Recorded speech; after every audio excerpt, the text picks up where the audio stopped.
Hi there, this is Ice. I'm here to share with you my 7 factors in choosing your best helmet. So I'm going to share to you my personal insights, and of course, consider that there are a lot of you who's trying to have the best helmet with the logical factors. Okay, so from my own point of view, there are several factors that we have to consider. So I will tell this based on experience from several rides and everyday rides going and back from the office. So the weight is a very important factor, and perhaps the most and on top of your consideration. Second is aerodynamics. It is because when you are already riding, so it gives you that soothing feeling, or it gives you some relaxing rides. Also the ventilation, because if you're not going to overheat during a ride. And the noise cancellations is of course it gives you stress when it's noisy around you during the long ride. The lens, the graphics, of course. Most of us are fond of cute and colorful graphics, and the cost. So those are the 7 factors that we have to consider from highest to lowest. As you can see, I put intentionally the cost in the lowest of the factors, because I would like to stress to you later a very simple explanation. And I'm trying to encourage everyone that the cost is not always your biggest factor. So for the weight, so in search of a very good helmet, because I'm not really into racing, I'm just doing long rides, visiting places, photography, and of course with my wife. So the weight of the helmet really is uh, gives us a lot of confidence when riding.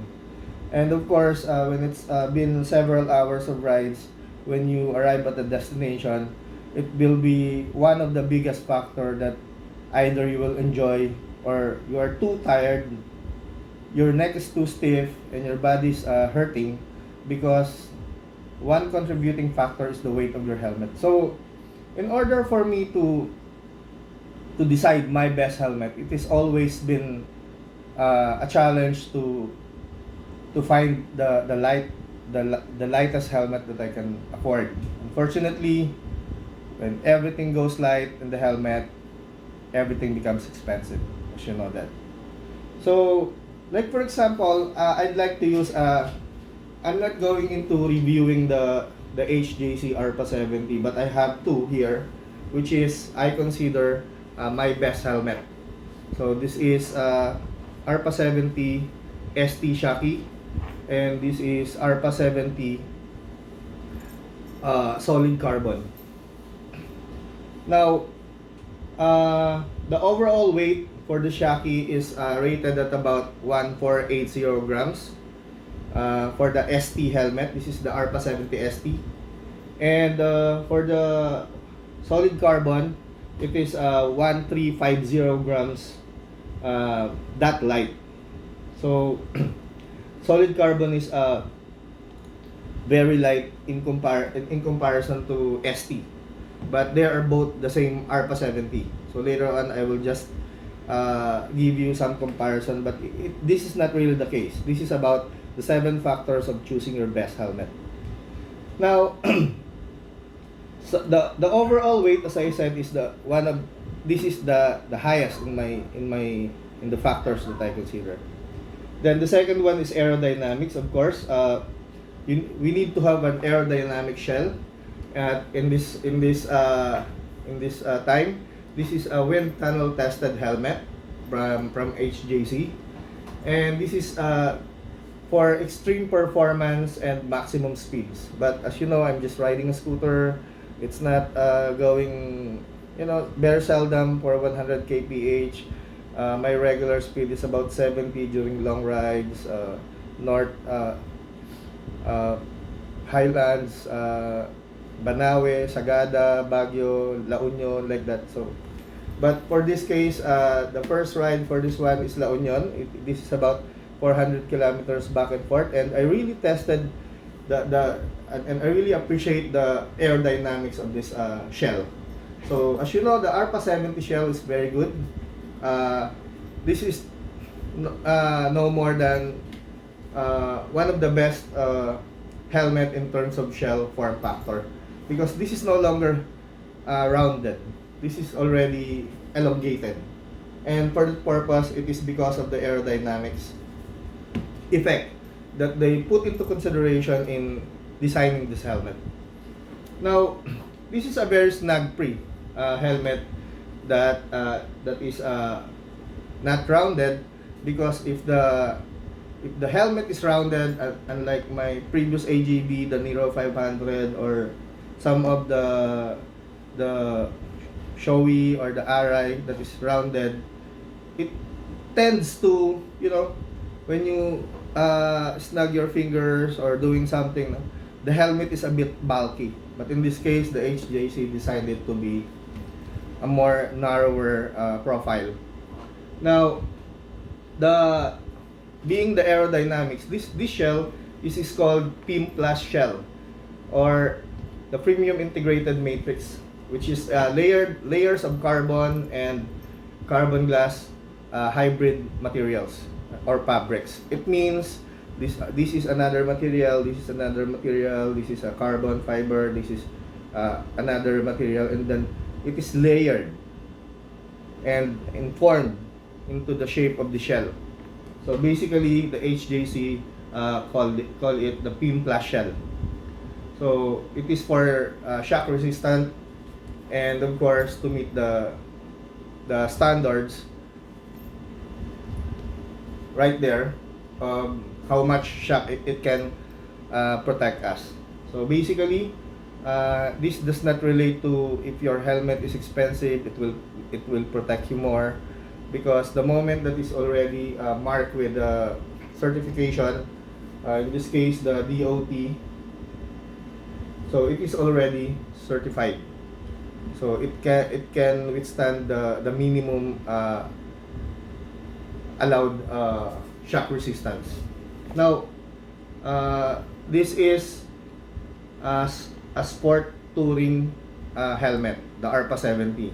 If you want a race breed helmet, you have to go to the RPHA11 Pro, something like Jonas Polgar is using, Crutchlow, Yanoni, and recently Brad Binder. He's the Red Bull KTM Racing, and wow, he won at Brno in the Czech Republic, and of course this man won the first MotoGP just this month, August, and I think that's August 9, and 8 MotoGP 2 wins and 7 MotoGP 3. So Brad Binder is really one of the contender nowadays in MotoGP, although it's lockdown. Now for the ventilation, this HJC call this a multi-cool interior with polygiene materials.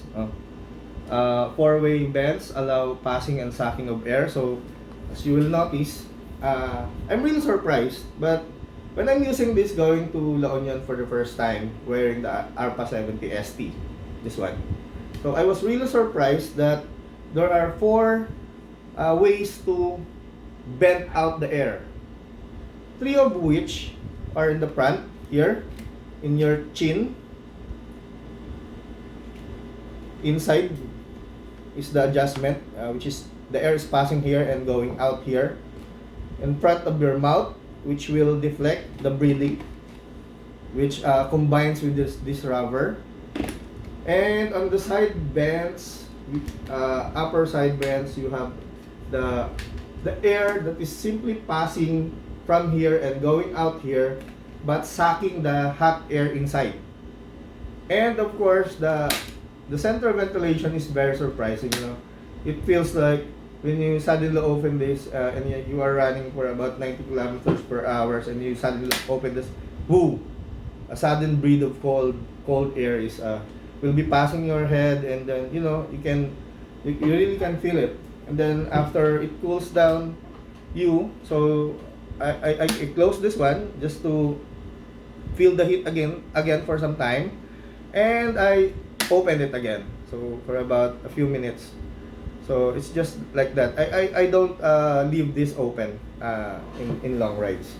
One is that I love the sudden gush of air, so I really do that for the ventilation.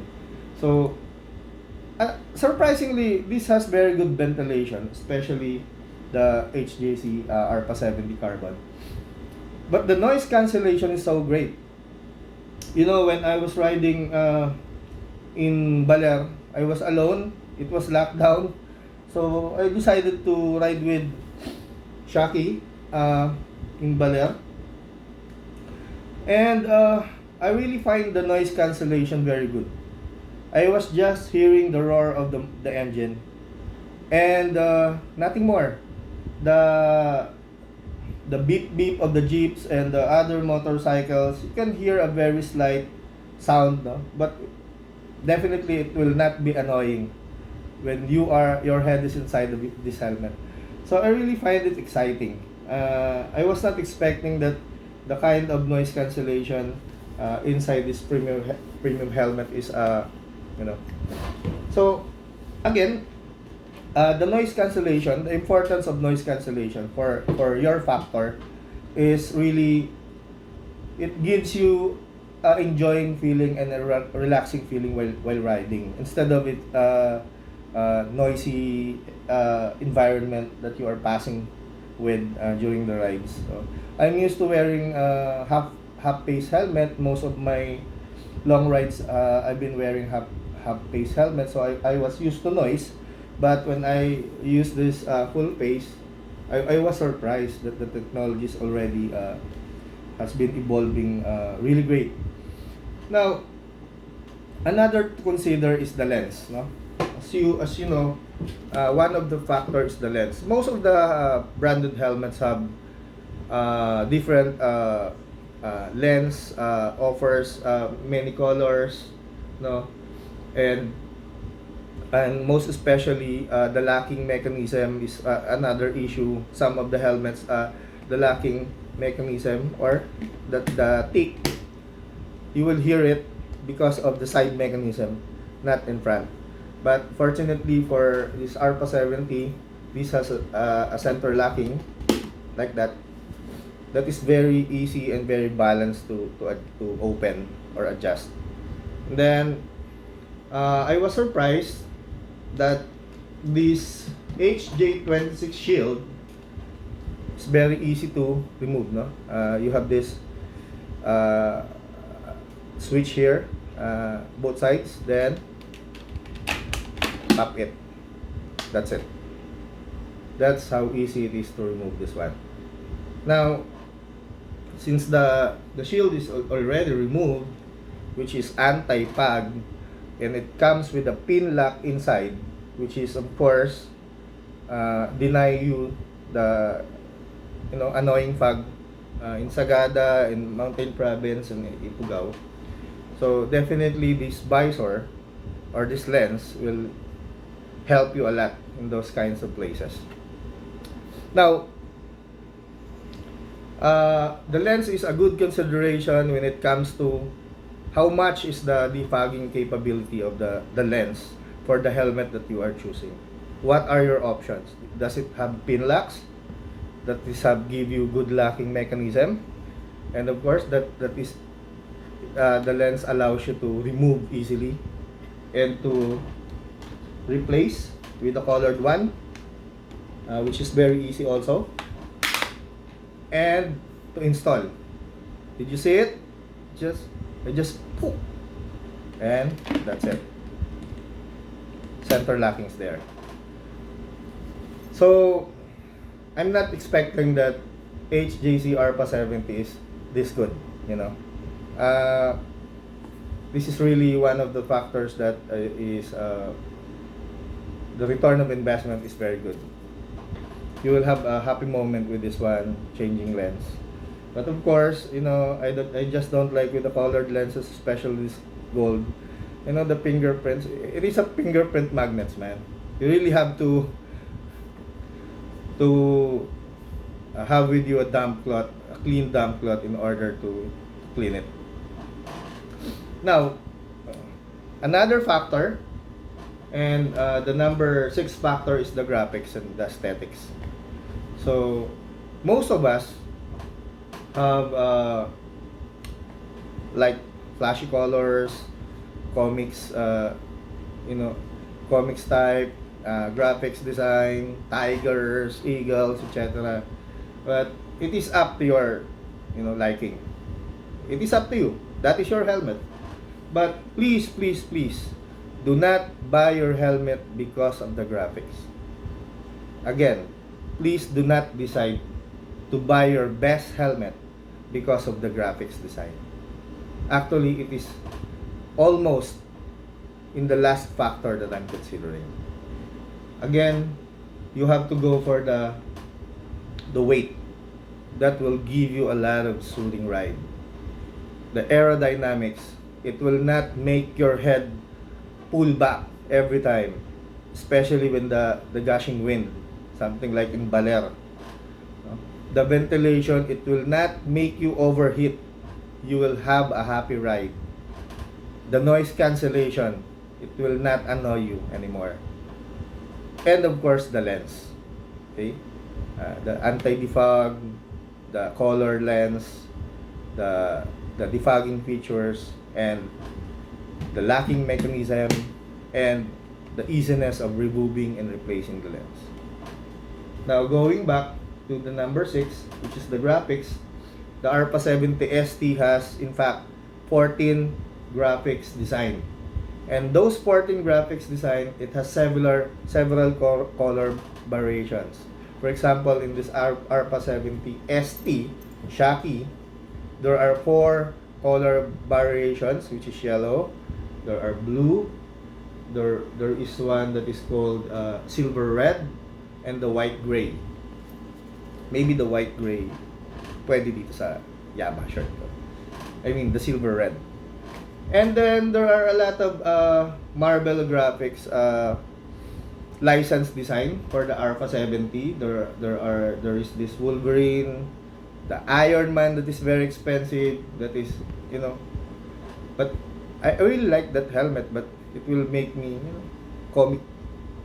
And the Black Panther, which are called the marble graphics, is licensed in the marble graphics. The Isles of Man, you know, do you know the Isles of Man in TT? So there is one graphic design helmet for RPHA70, the Isles of Man design. The Granjal, the Deepol, the Terica, etc.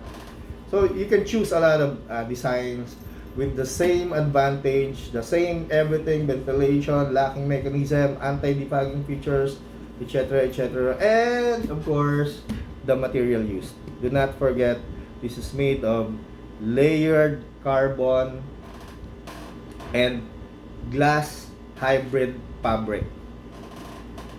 Carbon glass and glass hybrid fabric. Meaning, you know, it's very strong. And it's very light. That's why you have to pay. Now, the last consideration is the cost. So, why the cost is the last consideration? Because if I may advise, and if you really loves to ride, you really need a good helmet. I'm not saying this one, okay? So just decide for the good helmet that follows the factors that I'm sharing here. The lightweight, the ventilation, the aerodynamics, you know, the noise cancellation, the lens, and of course the graphics that you really like. But you know, most of the time some people buy this, after a few days buy that, after a few days buy this, after a few days buy that. After a year you bought 7 helmet that is costing not expensive, but when you add it up, surprisingly you didn't know, you didn't realize, you already have one of this. And this one would be enough for your riding satisfaction. You see? You've been buying all that, selling, buying, selling, buying, selling, or buying and keeping and buying and keeping. Well, guys, this is what I'd like to share. Love your old helmet. Wear it. Wear it. Save your money. Do some research. The internet is open. Make an extensive research about several brands. What RI can offer. What Showy can offer. How about AGB? What is the factors that entice me for the AGB brand? What about HJC? What are the latest? What are the available? And then do not forget the 7 factors that we are talking here.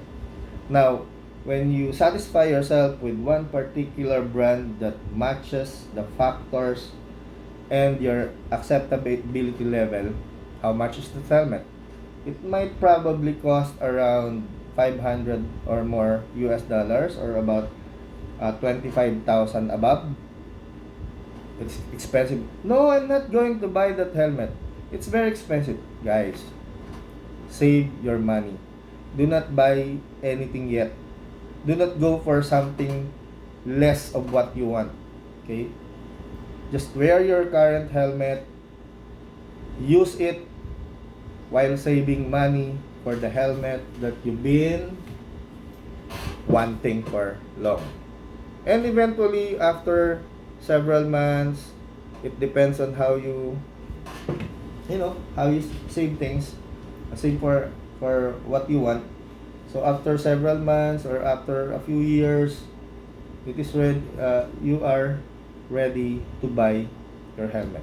So once you have the money, sometimes there are a lot of distractions. No, I'm just going to settle for this mid-range one. No, go for what you have decided prior to saving your money. If you have the chance and you have friends that has the helmet that you would want, borrow it carefully, ask for it politely, just to test, but of course you're not going to wear it on the ride. That's annoying. Like me, it's alright that friends hold this one and investigate the features like that carefully, but you just don't borrow and wear it. That's really annoying. It's like brief and wallet. Nobody borrows helmet.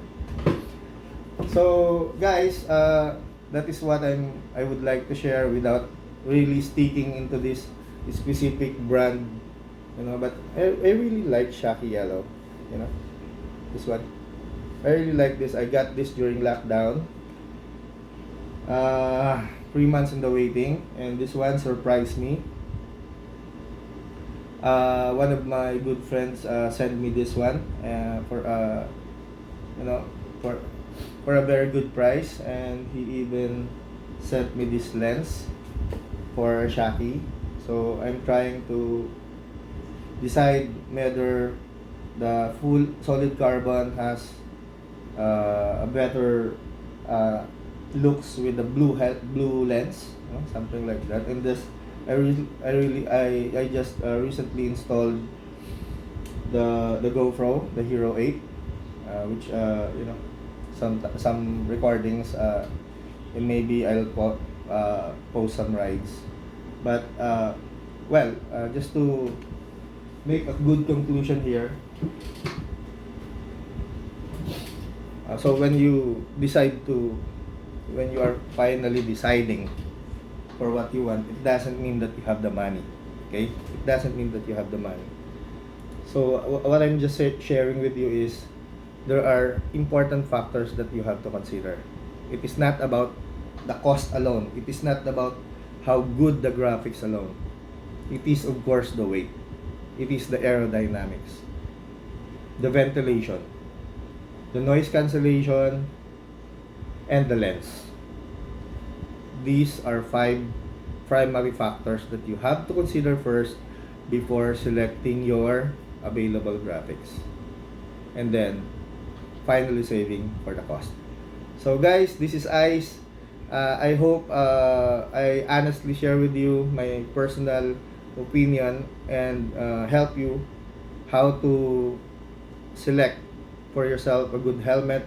I'm not sticking for a particular brand. I like AGVs. I have some. I really love HJC nowadays, but and RI, maybe I have some extra money for RI, but I'm waiting for the new release because I love RI to release a new shell, the more aerodynamics one, and of course Shoei, very good helmet. Also, some of my friends wear it. So guys, thank you very much. This is Ice. To make it simple, follow the 7 factors in selecting your personal best helmet. Ride lang!